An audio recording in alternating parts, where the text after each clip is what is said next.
Hi అండి, అందరికీ నమస్తే. Mysterious boss part 30.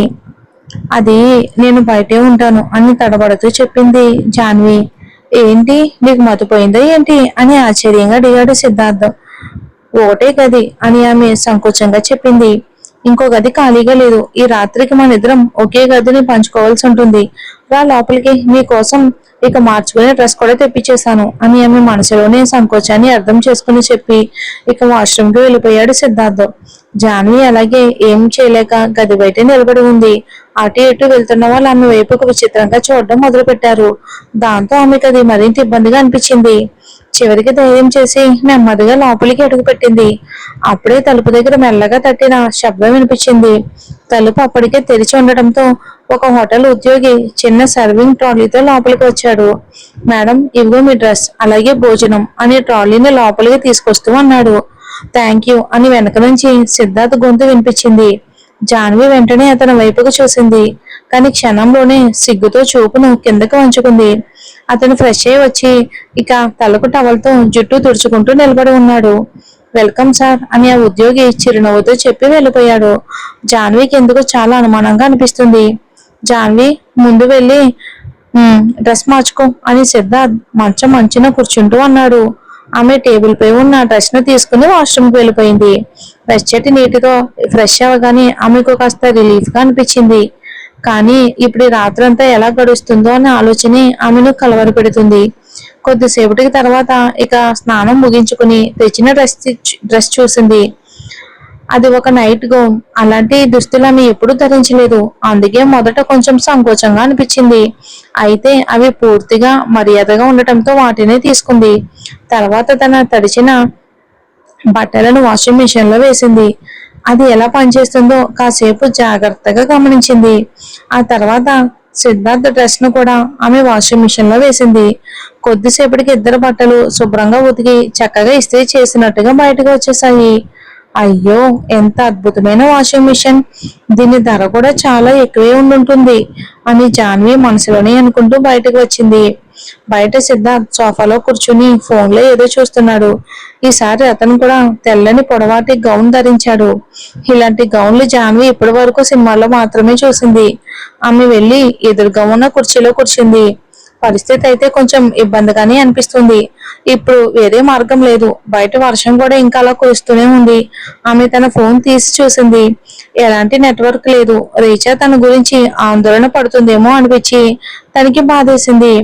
ఇక అందుకే నేను క్షేమంగానే ఉన్నాను అని మెసేజ్ టైప్ చేసి వాట్సాప్ లో పంపించి సిద్ధంగా ఉంచింది.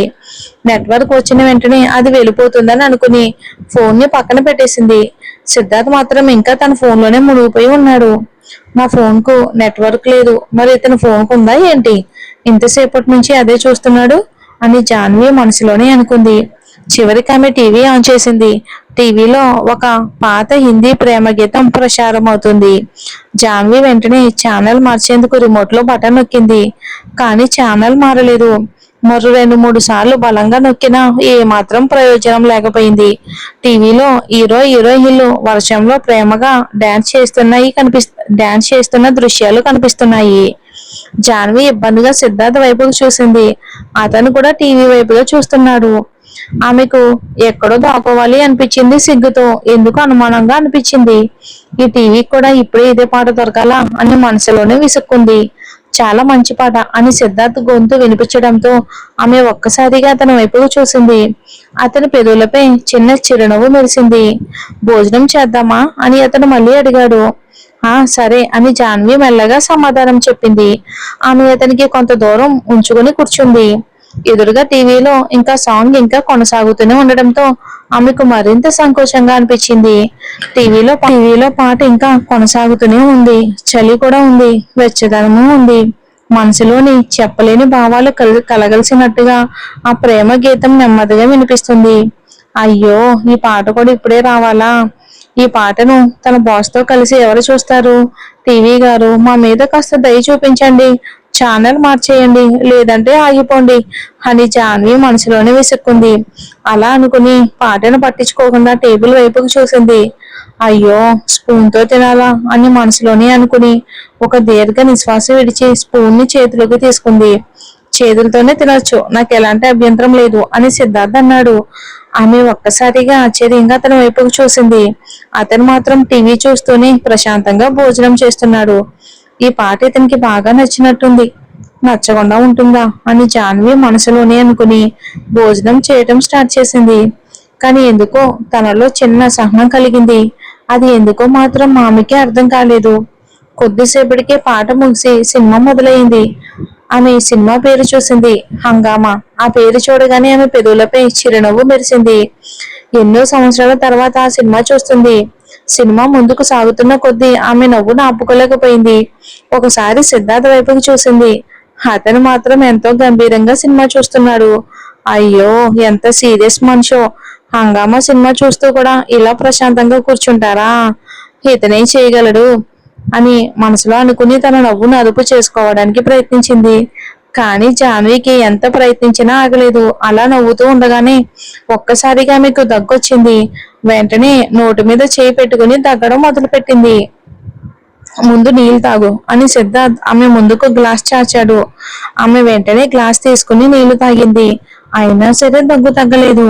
దగ్గుతో ఆమె కళ్ళల్లో నీళ్లు తిరిగాయి. అప్పుడే ఆమె వీపుపై ఎవరో మెల్లగా తట్టిన స్పర్శ అనిపించింది.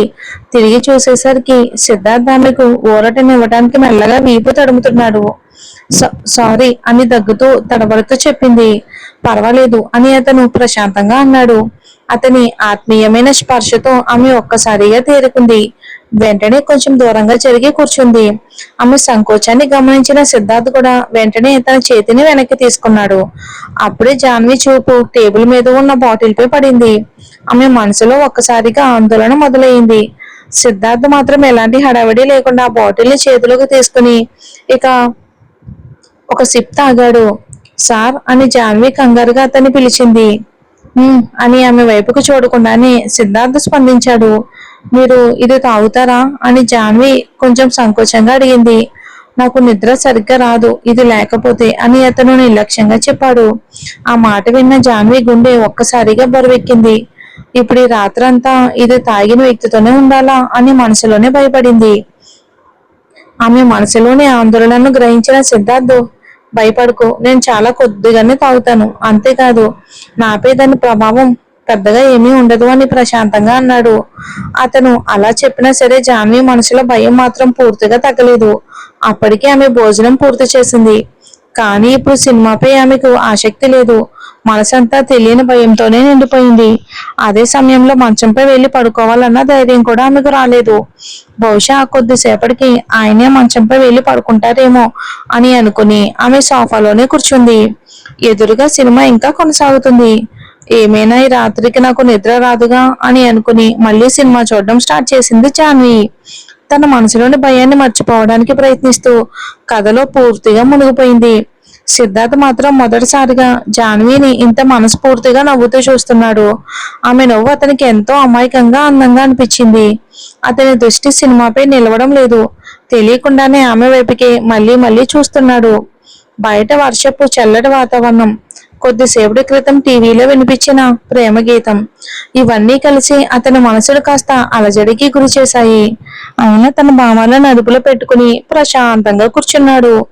సినిమా చూస్తూ నవ్వుతున్న జాన్వి ఒక్కసారి తెలియకుండానే అతని భుజానికి ఆనుకుంది.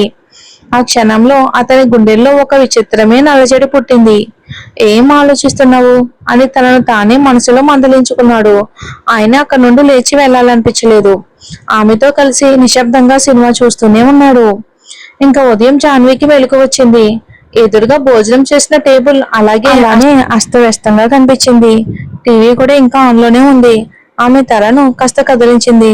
కానీ తను తల పెట్టుకున్నది దిండు కాదనే భావన కలిగింది. ఏదో భిన్నంగా అనిపించింది. కళ్ళను నిలుముకుంటూ నెమ్మదిగా నిటారుగా కూర్చుంది. ఆ క్షణమే ఆమె ఆశ్చర్యంతో నిలిచిపోయింది.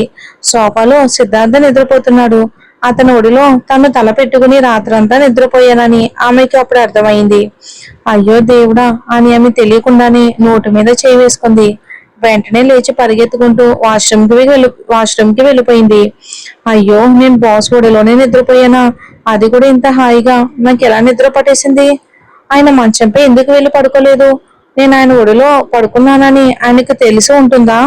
ఇప్పుడు నా గురించి ఏమనుకుంటారో అని జాన్వీకి వేగంగా కొట్టుకుంటున్న గుండెను శాంతింప చేయడానికి ప్రయత్నిస్తూ తనకు తానే తిట్టుకుంది. జాన్వి, నువ్వు నిజంగానే చాలా పిచ్చిదానివి. బాస్ కి ఒకవేళ ఈ విషయం తెలిస్తే ఆఫీస్ నుంచి బయటికి పంపించేస్తారు, ఇక అంతే అని తనను తానే మందలించుకుంది. మళ్ళీ వెంటనే తేరుకుని ఇక త్వరగా రెడీ అయిపోయింది. నిన్న వేసుకున్న డ్రెస్ ను మళ్ళీ వేసుకుని సిద్ధార్థ్ కి ఉతికిన బట్టలను చేతితో తీసుకుని బయటకు వచ్చింది. అతను ఇంకా ప్రశాంతంగా నిద్రపోతూనే ఉన్నాడు. ఒక క్షణం ఆమె అతని వైపుకు చూస్తూనే నిలబడిపోయింది. నిద్రపోతుంటే ఎంత ప్రశాంతంగా, ఎంత మంచిగా, ఎంత అందంగా కనిపిస్తున్నాడో. కానీ మెలకువలో ఉంటే మాత్రం ఎప్పుడు కోపంగానే ఉంటాడు. నేహా మేడం నిజంగా చాలా అదృష్టవంతురాలు అని అనుకోకుండా ఉండలేకపోయింది ఎందుకో. ఇక వెంటనే తన ఆలోచనకి ఆమె నవ్వుకుంది. ఏంటివన్నీ? నా దృష్టిలో ఇతను ఇంకా కఠినమైన మనిషే కదా మరి అని మళ్ళీ తనలో తానే అనుకుంది. ఇక ఆ రోజు చూసిన ఆ యువతి బాధతో నిండిన ముఖం ఇంకా ఆమె కళ్ళ ముందే తిరుగుతూనే ఉంది. దేవుడా, ఆయనకు మంచి ఆలోచనలు ఇవ్వు తండ్రి, మనుషుల పట్ల కొంచెం మృదుత్వం కూడా కలిగించు అని మనసులోనే ప్రార్థిస్తూ ఒక నిట్టూర్పు విడిచింది. తర్వాత సిద్ధార్థ్ డ్రెస్ ను చక్కగా మంచంపై పేర్చి తన పర్సులో నుంచి చిన్న డైరీ తీసుకుంది. ఆ డైరీలోని ఒక పేజీ చించి అందులో ఏదో రాసి గదిలో ఉంచింది. అనంతరం మెల్లగా హోటల్ నుంచి విడిచి బయటికి వెళ్ళిపోయింది. అయ్యో నేహ, ఈ రోజు నువ్వు చాలా అందంగా కనిపిస్తున్నావు. ఇక సిద్ధార్థ్ సార్ వచ్చారంటే చాలు పూర్తిగా నీ అందానికి ఫిదా అయిపోతాడు అని మనీషా కన్ని గీటుతూ అంది. నిన్న రాత్రి నుంచి అతనికి ఫోన్ చేస్తున్నాను, కానీ ఒక్కసారి కూడా కలవలేదు. ముందుగా నేను అతనికి శుభాకాంక్షలు చెప్పాలనుకుంటున్నాను. ఈసారి అతని ఇంట్లోనే ఉన్నాను, కానీ వర్షం అంతా గందరగోళం చేసేసింది. సిద్ధార్థ్ ఇంకా ఇంటికే రాలేదు. ఇప్పుడు నేరుగా ఆఫీస్కే వస్తాడనుకుంటున్నాను. ఇక నేను వెళ్ళి అక్కడే ఎదురు చూస్తాను అని నేహ లిప్స్టిక్ వేసుకుంటూ ఉంది. ఆ రోజు ఆమె ఎరుపు రంగు స్టైలిష్ దుస్తులు ధరించింది. జుట్టుని చిన్నగా వంపులు వచ్చేలా వదిలేసింది అందంగా. కాజల్, లిప్స్టిక్, మొత్తం అలంకరణ అంతా చాలా ఆకర్షణీయంగా అందంగా ఉంది. అద్దంలో తనను తాను చూసుకుని చిరునవ్వుతోనే ఒక ఫ్లయింగ్ కిస్ ఇచ్చుకుని గది నుండి బయటకు వచ్చింది. హాల్లోకి రాగానే రీచా, జాన్వి తన బ్యాగులతో బయటకు వెళ్తూ ఉండగా కనిపించారు. వారి దగ్గర మిస్సెస్ భోస్లే మాట్లాడుతున్నారు. నేహ కూడా వెంటనే వారి దగ్గరకు వచ్చింది. హాయ్ అండి అని నేహ చిరునవ్వుతో పలకరించింది. అందరి చూపు ఒక్కసారిగా ఆమె వైపుకు మళ్ళింది. అయ్యో, ఎంత అందంగా ఉన్నావమ్మా, నిజంగానే చాలా అందంగా కనిపిస్తున్నావు అని మిస్సెస్ భోస్లే ఆనందంగా అన్నారు. రీచా మాత్రం మెల్లగా జాన్వి చెవిలో అందంగా కాదు, ఎరుపు రంగులో నడిచే సిగ్నల్ లా కనిపిస్తుంది అని గుసగుసలాడింది. అది విన్న జాన్వి వెంటనే ఆమె చేతిని మెల్లగా నొక్కి శాంతంగా ఉండు అన్నట్టుగా సైగ చేసింది. థ్యాంక్ యూ ఆంటీ, ఈ రోజు నాకు చాలా ప్రత్యేకమైన రోజు, అందుకే ఈ ప్రత్యేకమైన లుక్ అని నేహ చిరునవ్వుతో సమాధానం ఇచ్చింది. ఈ రోజు సిద్ధార్థ్ దృష్టి ఇంకెక్కడికి వెళ్ళకూడదు, ఇక నిన్నే చూస్తూ ఉంటాడు అని మిస్సెస్ భోస్లే మళ్ళీ నవ్వుతూ అన్నారు. ఎందుకో ఆ మాటలు విన్న జాన్వి మనసు భారంగా మారింది. ఎందుకో తనకే తెలియదు. ఆమె మెల్లగా రీచా చేతిని పట్టుకుని ఇక్కడ నుండి వెళ్ళిపోదాం అన్నట్లుగా సైగ చేసింది. ఆంటీ, మేము ఇప్పుడు బయలుదేరుతున్నాం అని రీచా చెప్పింది. అయ్యో రీచా, సారీ. నేహ ఈ రోజు ఇంత అందంగా కనిపిస్తూ ఉండటంతో మీ ఇద్దరిని పూర్తిగా మర్చిపోయాను అని మిసెస్ భోస్లే నవ్వుతూ అన్నారు. రీచా మాత్రం మనసులోనే చిరాకు పడింది. నేహ అయితే అప్పటికే ఆనందంలో తేలిపోతుంది. ఆమె ముఖంలో కనిపిస్తున్న గర్వం, ప్రవర్తనంలోని అతిశయం అందరికీ స్పష్టంగానే కనిపిస్తుంది. పొగరు. పర్లేదండి, మేము ఇప్పుడు వెళ్ళాలి అని రీచా తన భావాలను బయట పడనివ్వకుండా ప్రశాంతంగా చెప్పింది. అయ్యో, మిమ్మల్ని ఇద్దరిని నేను చాలా మిస్ అవుతాను, ముఖ్యంగా జాన్విని. ఎందుకంటే మా ఇంటికి అతిథిగా వచ్చిన మొదటి మధ్య తరగతి అమ్మాయి ఈమె కదా అని మిస్సెస్ భోస్లే జాన్వి వైపుకు చూసి నవ్వుతూ అన్నారు. వెంటనే రీచా కూడా చిరునవ్వుతో, అంటే మీకు చాలా మంచి అనుభవమే కదా ఆంటీ, ఉన్నత వర్గం వాళ్ళకంటే మధ్య తరగతి వాళ్ళే మంచి అతిథులుగా అనిపించిందా అని ప్రశ్నించింది. ఆ ప్రశ్నకు మిస్సెస్ భోస్లే ఒక్కసారిగా సైలెంట్ అయిపోయారు. రీచా, మనం వెళ్ళిపోదాం, లేట్ అవుతుంది అని పరిస్థితిని సర్ది చెప్పేందుకు జాన్వి మెల్లగా అంది. సరే ఆంటీ, నేహ రాత్రి పార్టీలో కలుద్దాం అని రీచా చెప్పి ఇక ఇద్దరు బయటికి నడిచారు. బయటికి రాగానే రీచా ఆకాశం వైపుకు చూసి, జాను, నా శాపం ఏంటంటే ఈ ఆంటీకి ఒక మధ్య తరగతి కోడలు రావాలి, అప్పుడు గాని ఆమెకు అసలు విషయం అర్థం కాదు అని అంది. జాన్వి నవ్వుతూ ఆమె చెయ్యి పట్టుకుని, అయ్యో రా, త్వరగా రా, మనం వెళ్ళాల్సిన హాస్పిటల్ వాళ్ళు మన బంధువులు ఏమీ కాదు కదా, లేట్ అయితే మళ్ళీ ఇబ్బంది అవుతుంది అభిని కలవడానికి అని లాగింది. ఇక రీచా వాళ్ళ నాన్న ముందుగానే వాళ్ళ కోసం కారు పంపించారు. ఇద్దరు కారులో కూర్చున్నారు. కొద్దిసేపటికి తర్వాత వారి కారు ఒక మానసిక ఆరోగ్య హాస్పిటల్ ముందు ఆగింది. ఇద్దరు కారు దిగి లోపల రిసెప్షన్ దగ్గరకు వెళ్లారు. అభిమన్యు సావంత్ అని జాన్వి రిసెప్షనిస్ట్ కి పేరు చెప్పింది. కంప్యూటర్ లో వివరాలన్నీ చెక్ చేసి కొద్దిసేపు వేచి ఉండండి అని చెప్పింది. ఇక రీచా జాన్వి వైపుకు తిరిగి, జాను, అవసరమైనవన్నీ తీసుకొచ్చావు కదా అని అడిగింది. మరి చూద్దాం ఏమవుతుందో నెక్స్ట్ ఎపిసోడ్ లో.